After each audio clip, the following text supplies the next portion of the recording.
అదరగొట్టే కారం రంగు రుచి ఆచి కారం పొడి.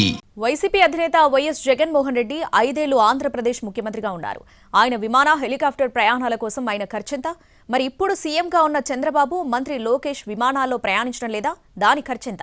ఇలా విమాన ప్రయాణాలకైన ఖర్చు విషయంలో టీడీపీ వైసీపీల మధ్య ఆరోపణలు విమర్శల పర్వం నడుస్తోంది.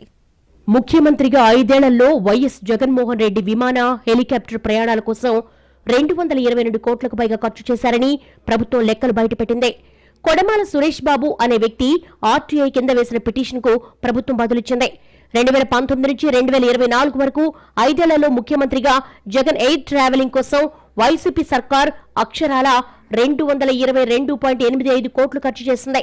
ఇందులో 2019-20 సంవత్సరానికి 31.43 కోట్లు, 2020-21 ఆర్థిక సంవత్సరానికి 44 కోట్లు, 2021-22 ఆర్థిక సంవత్సరానికి 49.45 కోట్లు, 2022-23 సంవత్సరానికి 47.18 కోట్లు, 2023-24 సంవత్సరానికి 50.81 కోట్లు ఖర్చయింది. ఇందులో 112.50 కోట్ల రూపాయలు విమాన ప్రయాణం కోసం, 87.02 కోట్లను హెలికాప్టర్ ప్రయాణానికి ఖర్చు చేశారు. మిగతా 23.31 కోట్లు ఆపరేషనల్ ఖర్చులు. ఈ లెక్కలపై వైసీపీ నేతలు మండిపడుతున్నారు. మంత్రి లోకేష్ విమానాల్లో ఎలా తిరుగుతున్నారని ప్రశ్నించారు మాజీ మంత్రి పేర్ని నాని.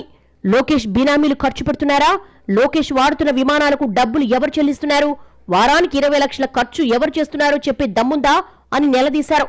అయ్యా లోకేష్ గారు లేదా పవన్ కళ్యాణ్ గారు, మీరు తిరిగేటువంటి విమానాలు ఖర్చు ఎవరు పెడుతున్నారు? ఎస్, జనం సొమ్ము కాదు, ఎవరి సొమ్ము అది? బెనామీల చేత విమానాలు కొనిపించి తిరుగుతున్నారా ఫ్రీగా? లేదా రూపాయి లేకుండా మీకు విమానాలు పెట్టేవాడు ఎవడో? ఎందుకు పెడుతున్నారు? వాళ్ళకి 99 పైసలకి భూములు ఇచ్చేవాళ్ళు పెడుతున్నారా? ఛాలెంజ్ చేస్తున్నాను, నయా పైసా ప్రజల సొమ్ము లేకుండా తిరిగితే మీ అకౌంట్ లోంచి డబ్బులు కడుతున్నారా? హెరిటేజ్ నుంచి కడుతున్నారా? మంత్రిగా నారా లోకేష్ ఈ 18 నెలల్లో విమాన హెలికాప్టర్ ప్రయాణాల కోసం ఎంత ఖర్చు చేశారు అంటే జీరో అంటోంది తెలుగుదేశం పార్టీ. విద్యాశాఖ, స్కిల్ డెవలప్మెంట్, ఐటీ శాఖలు నిర్వహిస్తున్న లోకేష్ ఈ 18 నెలల్లో తన ప్రయాణాల కోసం ప్రభుత్వ నిధుల నుంచి రూపాయి కూడా ఖర్చు చేయలేదు. మొత్తం తన సొంత డబ్బులే ఖర్చు చేశారని టీడీపీ స్పష్టం చేస్తోంది. దీనిని కూడా ఆర్టీఐ ద్వారా వివరాలు బయటపెట్టింది టీడీపీ. జగన్ 222 కోట్ల రూపాయల ప్రజాధనాన్ని తన వ్యక్తిగత పర్యటనల కోసం వృధా చేశారని టీడీపీ ఆరోపించింది. కూటమి ప్రభుత్వం మాత్రం ప్రతి పైసా పొదుపు చేసి ఆంధ్రప్రదేశ్ అభివృద్ధికి, ప్రజల సంక్షేమాన్ని ఖర్చు చేస్తోందని టీడీపీ చెబుతోంది.